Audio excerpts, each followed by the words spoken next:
Hey Crafty Crew, let's create some fun Christmas projects using items from Dollar Tree. For our first project, we're going to use some of Dollar Tree's miniature houses and shops. They have some of the cutest ones. Now they are a little bit of a brighter color than I want, and since they're plastic, we're going to give them a little bit more of a higher end look. We're also going to use some of their fencing. Some of them have snow, some of them have some greenery on it, and we're also going to use some of the miniature people. So if you know what kind of village houses you're going to get, you can pick out the coordinating people to go with it. For example, you can get the fire hydrant and the firefighter with the dog to go with the firehouse. We're using one of Dollar Tree's faux shiplap signs. This measures almost 24 inches by 6 inches. Make a mark in the center at the front. Once you remove the hanger, you can lay your fencing out so that we'll be able to attach that down. So each of the fence pieces have a post on one end and not a post at the other end. On the right hand side, we're going to line up the post at the corner, put 4 of those pieces, and then put our gate right on one side of that center marking that we made. Then we'll put our other 2 pieces on the side with the rails on the inside. You'll need 2 packages of the fencing. We're going to start with the gate on the other side of the centerpiece and then place our fencing going towards the left with the post on the left hand side. So you'll put 4 pieces there and then 2 on the end. Once you have your placement, you can then attach them using a permanent glue, or in my case, I'm just going to use some hot glue. On the larger pieces, because the bottom of the fence is so tiny, I just glued down the greenery that's on there, or if you get the brown fencing, it has snow there.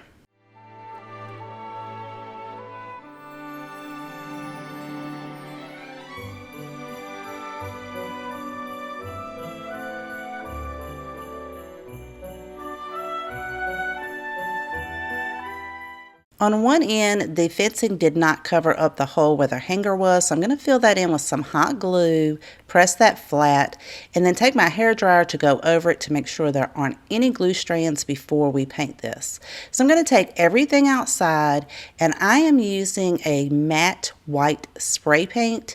It is by Rust-Oleum, and it does bond to plastic. We're going to give this just a dusting. You don't want full coverage. You just want enough to kind of give it a dusting, but some of the color is still peeking through.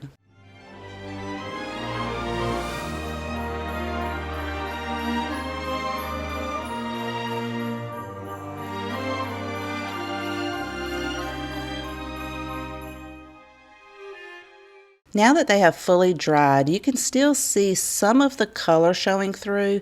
Now for some of the pieces, they do have areas on the roof that looks like snow should be there. So I'm going to take some Mod Podge, and then I'm going to use a glitter from Walmart. It's called Snow Flurry, just to give it just a tad bit of color at the top.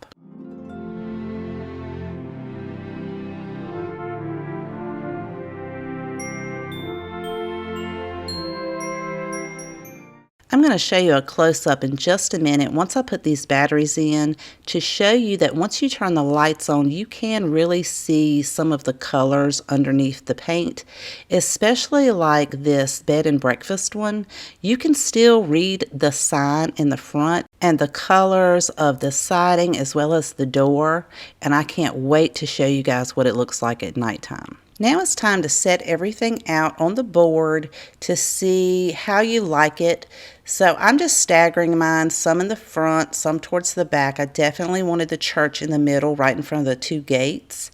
And of course, you're not going to glue those down because you need to be able to turn the lights on and off, but you can glue the miniature people and the little Christmas trees down to hold them in place.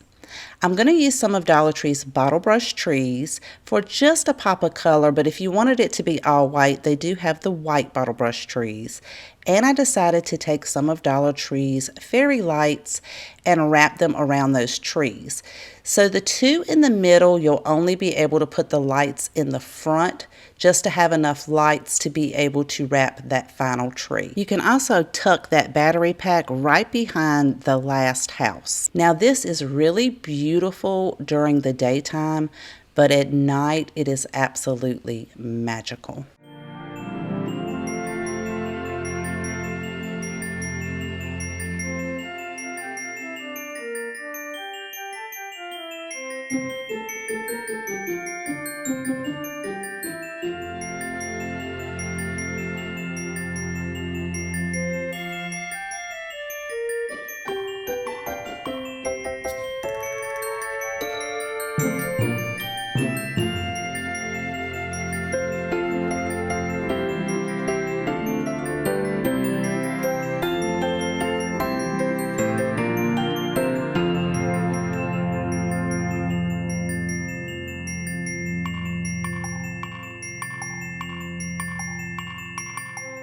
For our next project, we're using one of Dollar Tree's sleigh-shaped plastic buckets.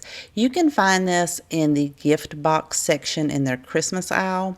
We're also using 4 of their wooden blocks. Now you do want to make sure they're all the same height.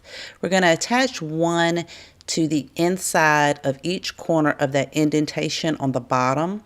And of course you could use a more permanent glue. I'm just using hot glue here. Make sure you remove all of your glue strands because we're going to take this outside.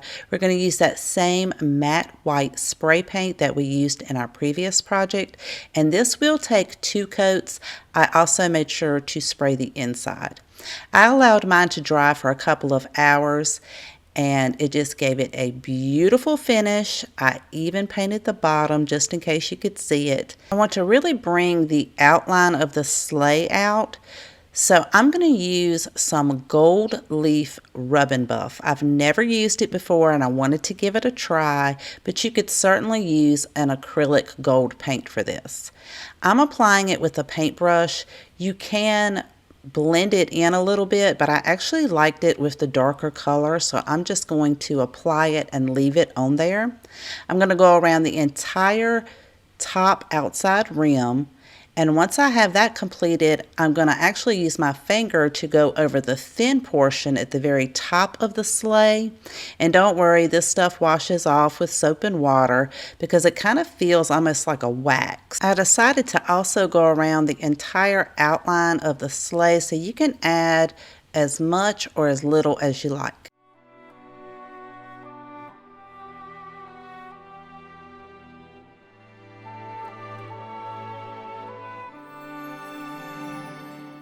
I have some wooden snowflakes. This came from Hobby Lobby a couple of years ago. They still carry it for a couple of dollars, but Dollar Tree also sells wooden snowflakes. I will be using 14 of these, and I'm going to give each one of those that same rub and buff on the top, but again, you could use a gold acrylic paint for this. Once everything has dried, I want to lay out 5 of the snowflakes on one side. To attach them, you could use hot glue, but because these pieces are so small, I'm going to take some tacky glue. This gives me time enough to spread it out with a paintbrush to make sure it gets even coverage on the back, and this will adhere really well. I'm going to put 5 on one side, 2 in the front, 2 in the back, and 5 on the opposite side.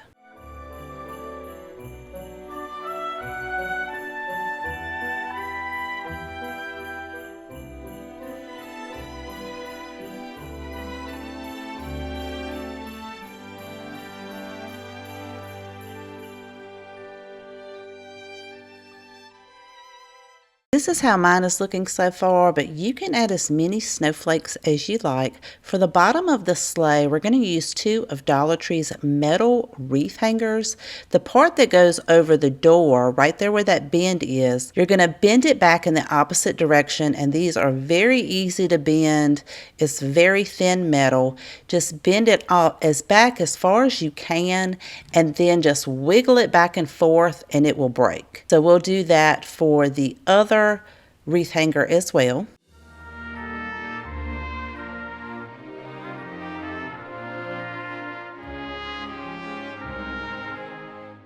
Line these 2 up so that when you set the sleigh on top of it, the edges of the wooden blocks on the outside are on the edges of the metal wreath hangers, that the front and the back is lined up.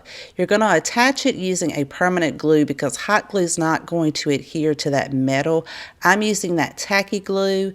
Then I can set the sleigh on top of the metal pieces and put something heavy in it so that it will adhere. I'm just going to use some spray paint cans. Once the glue has set, now it's time to fill it up with some cuteness. We're going to add one of Dollar Tree's styrofoam blocks, some lamb's ear from Walmart. I just bit the stems over to put on each side of the block. One of Dollar Tree's flocked Christmas trees. I have these picks from Dollar General that have these beautiful gold wrapped presents and white berries, and a little bit of glittery greenery that I've had for a long time and I'm not quite sure where it came from.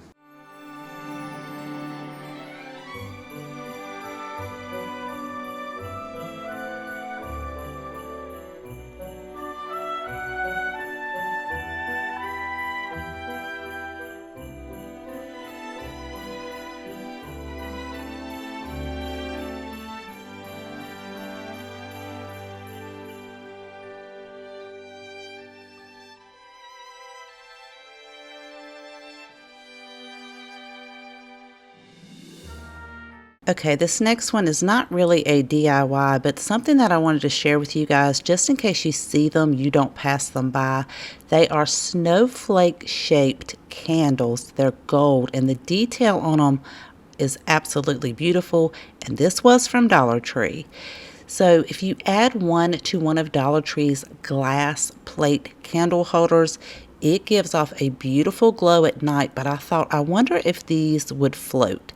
So I have these two thrifted bowls that I glued together to make a large candle holder, and sure enough, it does float, and they are absolutely gorgeous at nighttime. Let me know if you guys have seen these in your Dollar Tree.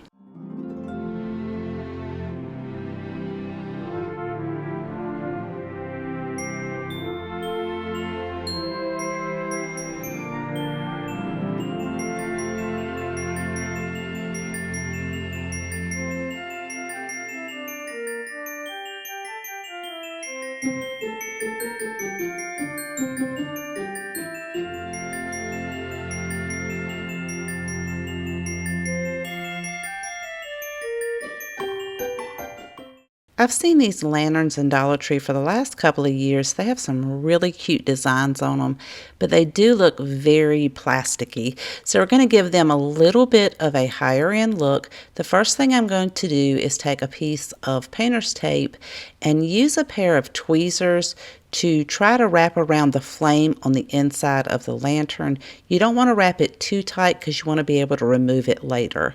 It does take a little bit of time, but you are able to do that again. If you have some long tweezers, it'll be really helpful. Do that for both of the lanterns, and then we're going to take them outside, and I'm going to spray paint mine with a matte black spray paint made by Rust-Oleum. I chose to do spray paint so that I can make sure I got the inside of the lantern as well, so it would cover up each of the back sides of these so you wouldn't see the red or green peeking through. This will take about 2 coats. Once they're dry, we're going to take some of that rub and buff, and this is in the gold leaf color, to really bring out the design itself. I'm using a thin, small paintbrush, and I'm going around the entire outline of each of the 4 sides, including the pieces that are in the middle of the tree there. Then I'm going to go around all of the outside edging of the lantern, including the handle. Instead of using the paintbrush, you could use your finger to go around the outside edges of this, depending on how thick or thin you want it to be. But I do recommend you use the paintbrush on the outline for each of the sides. Once that dries, I'm going to take some of this glittery greenery, some floral wire, and some red ribbon. And I'm going to hold the end of the ribbon down to see how long I want my tail to be, create 2 loops, and then leave the same amount on the other side for a tail. Then I can take that floral wire, wrap it around the center, pinch the center of your bow really tight, and then twist that a couple of times in the back. I'm going to go ahead and dovetail the ends of the tails of my bow, but just depending on how you want yours to look, if you want it to have that slant or if you want it to have the dovetails. Then we can attach the greenery on the back side of the bow using that extra floral wire. I'm just going to wrap it around a couple of times on each side and then twist it in the back. Then we can use the remainder of the floral wire to attach it to the handle at the top of our lantern. So I want mine to go off to one side. I'm going to twist that a couple of times, and if it's still loose, you can take that wire and feed it through the other side of the handle and twist it on that side to tighten it up. Once I cut the excess floral wire off, I'm going to take a pair of pliers and twist it around and tuck it on the inside of the handle so that it doesn't scratch anything. And I'm going to create another bow for the other lantern. Fluff your bows out, and then you can set one of these on top of one of Dollar Tree's candlesticks. And this is a beautiful pair of Christmas lanterns.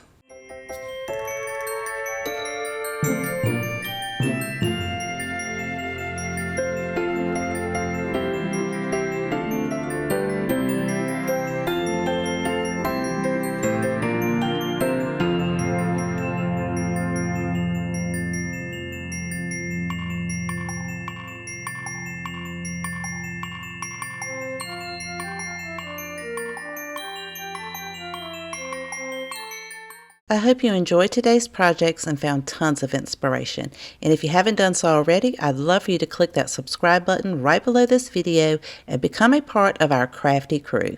If you have a favorite out of today's video, let me know in the comments section down below. I always love to know which one is your favorite. Thank you so much for spending time with me today. Please take care, and I will see you guys next time.